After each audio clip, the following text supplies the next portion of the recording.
Selamat pagi Bapak Ibu semuanya yang sudah ada di Zoom. Senang sekali bisa bertemu lagi kali ini. Sudah tak terasa sudah setengah bulan nih Pak Max, lewat dari Januari ya. Sebentar lagi Ya, 2 minggu sudah lewat cepat. Iya, Januari akan lewat dengan cepat. Nah Pak Max, saya melihat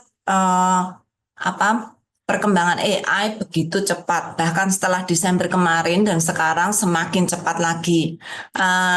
Saya sangat gentar gitu melihat bagaimana kita harus kejar-kejaran nih dengan teknologi Pak Max. Nah, Tapi saya sangat bersyukur juga seperti yang tadi Bu Evi sudah katakan, kami sudah mulai nih membuka jalan keluar Pulau Jawa. Kemarin dulu kita selalu di Pulau Jawa gitu ya. Teman-teman yang ada di luar Jawa mungkin cukup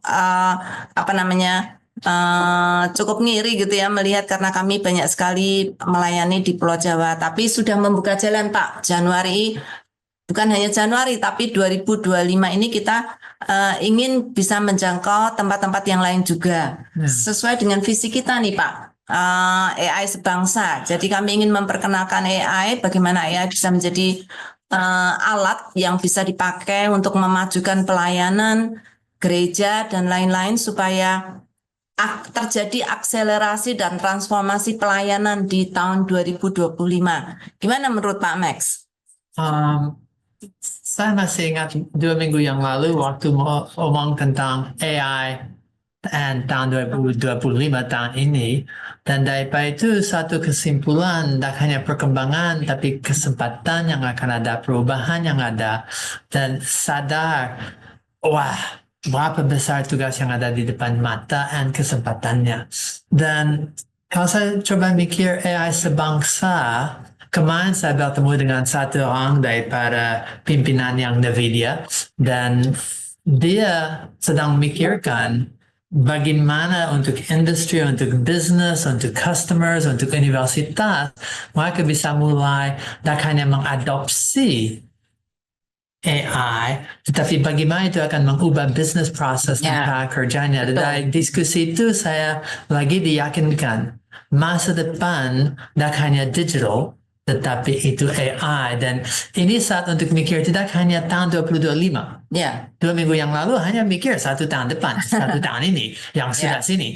Tetapi ternyata lebih cepat daripada yang kita pikirkan ya. Dan sudah hampir 1 bulan lewat. Secepat itu.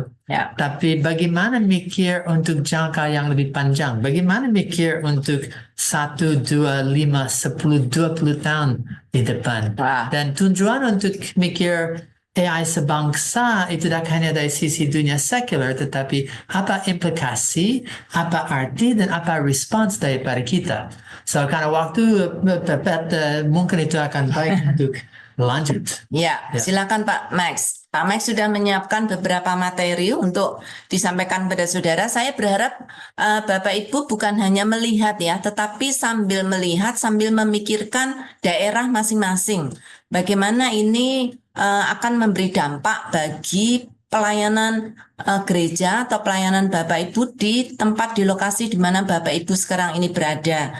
Karena ini paling tidak ya, kita harus mulai memikirkan apa saja yang perlu dipersiapkan, karena Bapak Ibu generasi ke depan itu tidak akan menunggu. Generasi depan itu sudah ada di depan mata. AI juga tidak menunggu, ya enggak Pak? AI tidak menunggu, AI terus maju. Dan saat ini banyak sekali gereja yang statusnya tuh masih menunggu gitu ya. Waduh, semakin lama menunggu semakin tertinggal jauh. Karena itu sambil Bapak Ibu nanti mendengarkan presentasi dari Pak Max, saya sangat berharap ini bisa dipikirkan bagaimana ini akan berdampak bagi pekerjaan pelayanan Bapak Ibu di tempat masing-masing. Silakan Pak Max. So, judulnya AI sebangsa. Sebagai generasi digital AI, kita perlu belajar Alkitab dan melayani dengan teknologi untuk menjangkau bangsa-bangsa. Tak hanya bangsa-bangsa, tapi gimana bangsa ini? Atau apa roadmap dan strategi? Tak hanya untuk kita, tetapi untuk gereja, untuk sinod, untuk seluruh tubuh Kristus.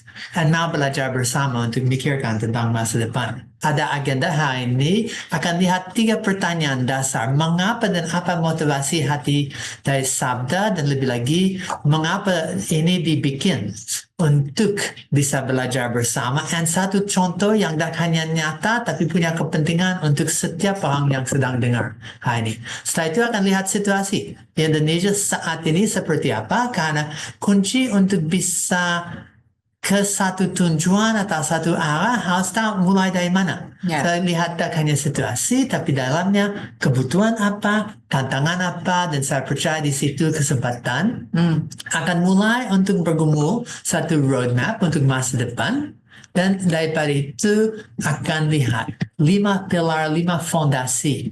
Tidak mungkin bisa memperjuang dan mikir sebangsa tanpa 5 pilar itu, dan akhirnya apa arti gerakan, apa arti respons daripada sabda, daripada Anda sebagai tak hanya penonton tapi sebagai wakil daripada gereja pelayanan, dan lebih lagi tubuh Kristus di Indonesia. So itu segampang ini, nah sesulit ini,